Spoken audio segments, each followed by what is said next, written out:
In this video, I want to discuss how to configure your application with multiple environments. By default, you only get production and development. Let me explain. To begin with, we're going to create a brand new project here, and this project will not have any environment file by default. It'll have configuration for the environment in the Angular JSON.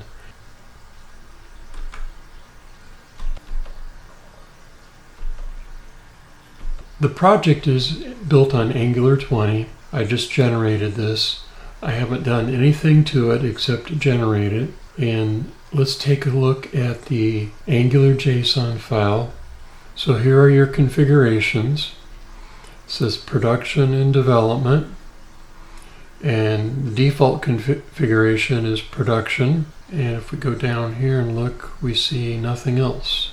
But we do see configurations here in serve. What I'm going to demonstrate is this is going to create only production and development.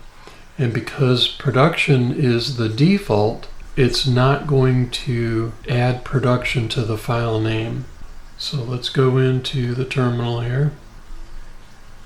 As you can see, it successfully ran. Let's go look in the source folder. Here are the two environment files that were just created. They are empty and they are the same. That's okay. Let's make some additional changes. But before we do that, let's look at our configuration now. For development, it added this right here. This was added for the development because it's not the default. In production, you don't have any file replacements going on because by default, it's the environment.ts file. Go down here. This hasn't changed.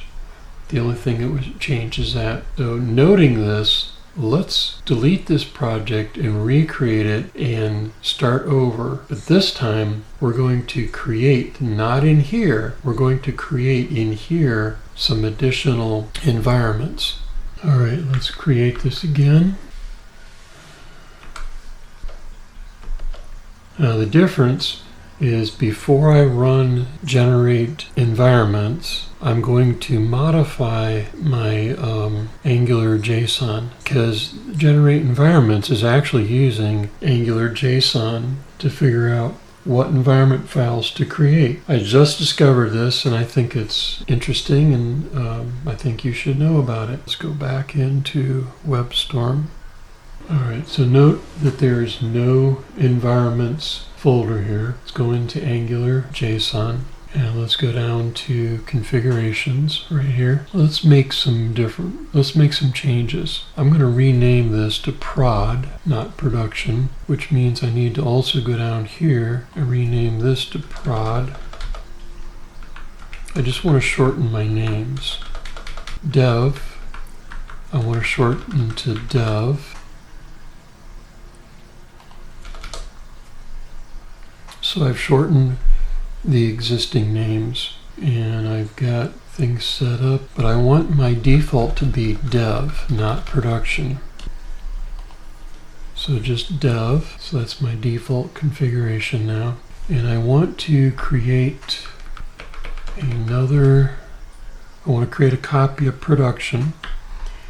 And the reason is this is going to be stage. And I want stage to be identical to production.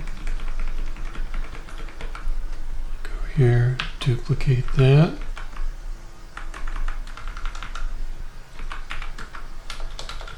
Stage.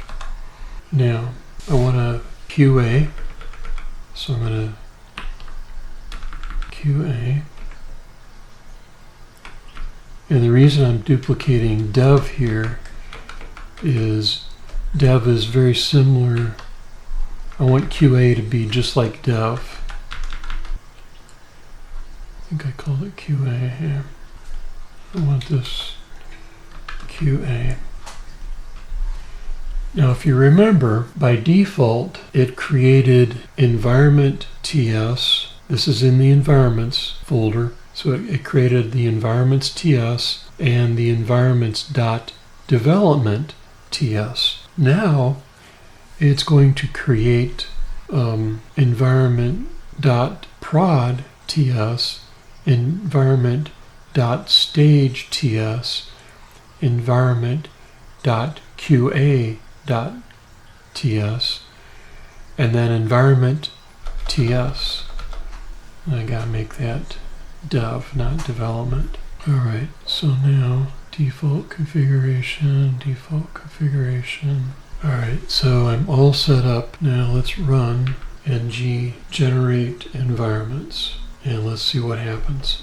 If you'll notice, just as I predicted, these are the files that were created. Here's our environments file. If we go in here, let's add all these to QA. So if I go in here now, this is my environment, which is dev. It's also my default environment. This is my stage, my QA, and my prod, just like I defined it here. So in Angular 20, before you generate your environments, you want to go into your Angular JSON and you want to set up the configurations that you want. And you need to change this right here to equal whatever you want to be in here. And whatever's the default configuration won't show up here, so you don't have environment.dev.ts. So that'll give you an idea of how to create multiple environment files by just updating your Angular JSON before you run ng generate environments. Now we saw how to generate your environments by default, but what if you forget to do that before you run generate environments? Or let's say you've already run it, but you say, you know what, I need one more. What is a way that you can handle this? Let's try something. I'm going to copy, let's copy QA. In fact, let's just copy dev, just to see if we can do this with minimal work here. So duplicating dev, SIT, don't have SIT in there. So let's add SIT just to see what happens. And we go down here, we're going to add SIT.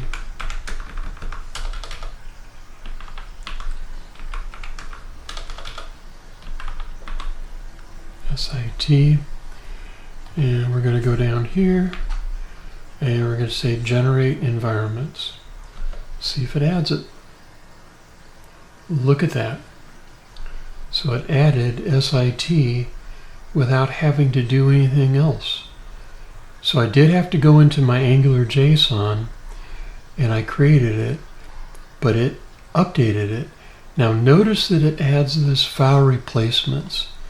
File replacements does not mean that this file gets replaced. It's the build, and the file, this gets renamed as this in the build.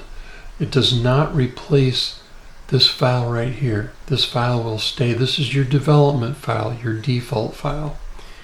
This is going to stay the same. So the changes I made here help me add environments without having to do a whole lot of work. I hope this has helped. Please subscribe and hit that like button. Leave any remarks you have down in the comments. Thank you.